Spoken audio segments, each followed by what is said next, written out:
The first prominent organization to appear in Chinatown was the Chinese Six Companies, also known as the Chinese Consolidated Benevolent Association. They consisted mostly of wealthier Chinese Americans and protected the interests of the Chinese American community during the exclusion period when the United States did not. The Chinese Six Companies also worked with the district associations, which were formed based on each of the 7 districts of the Guangdong province. Remittances were sent through these district associations. Traditional family associations in 19th century Chinatown served the purpose to protect and service the Chinese community. Tongs, on the other hand, were outcasts who were usually expelled from their associations and formed their own brotherhoods. Although not all Tongs participated in illegal activities, most Tongs were tied to criminal activity such as running prostitution rings, gambling, participating in drug trade, and racketeering. Various other Chinese activist groups later formed around the time of World War II. From 1968 to 1969, a student coalition was formed by minority students from San Francisco State and UC Berkeley called the Third World Liberation Front.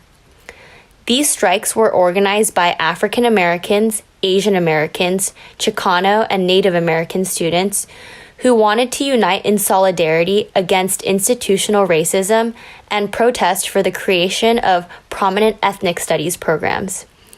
Strike tactics involved informational picketing, blocking of campus entrances, mass rallies, as well as teach-ins.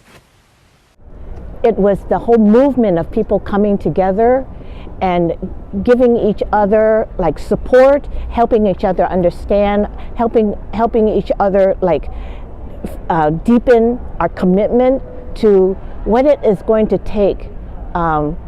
What could be the outcome of something like this? And it would be to make a better world possible. So the Third World Liberation Front was in terms of uplifting voices, that it was the Black Power movement that really had such an impact on us to understand, like, wow, out of the Black Power movement, the struggle for respect and dignity and power and liberation, and to be our full selves, and the women in the Black Power movement saying women count, the voices of women, that was so important.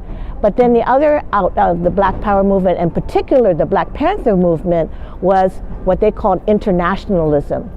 And it was the Black Panther who came into Chinatown and met with the young people on Jackson Street in a storefront. It was called Legitimate Ways, and then later on with the Red Guards, that brought the whole concept of solidarity and all power to all people.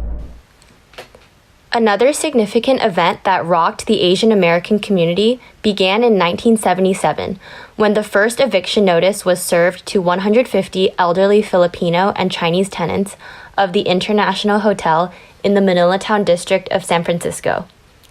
The International Hotel was an important safe space for Filipino Americans to socialize. Word of the first proposed eviction erupted in fierce protests, with protesters forming a blockade by linking arms to prevent the police from getting through.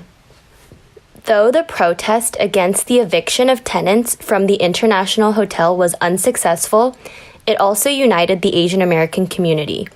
Later, more organizations emerged, such as the Asian Community Center, the Chinese Progressive Association, and the Kearny Street Workshop.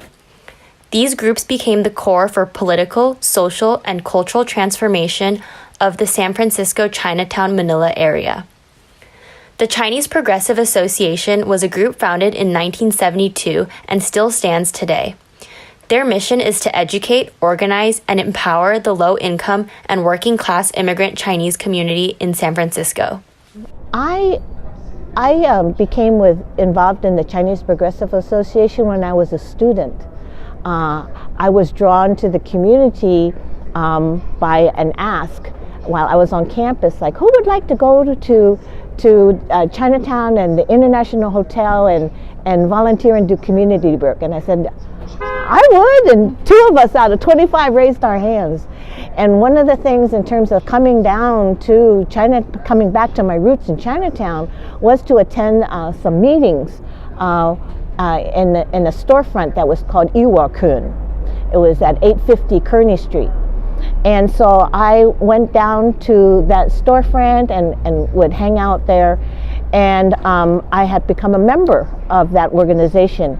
And one of the things that was very important was that a lot of older residents in the community started coming down, and they said, you know what, we love this storefront, we love you guys, but regular people from the community, we need an organization too.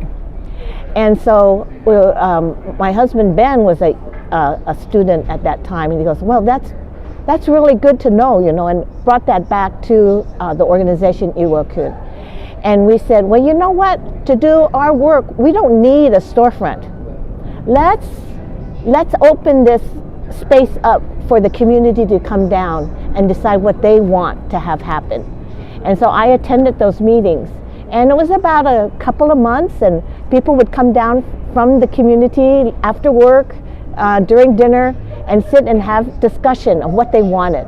And they resolved that they wanted an organization that it would be run by the people in the community.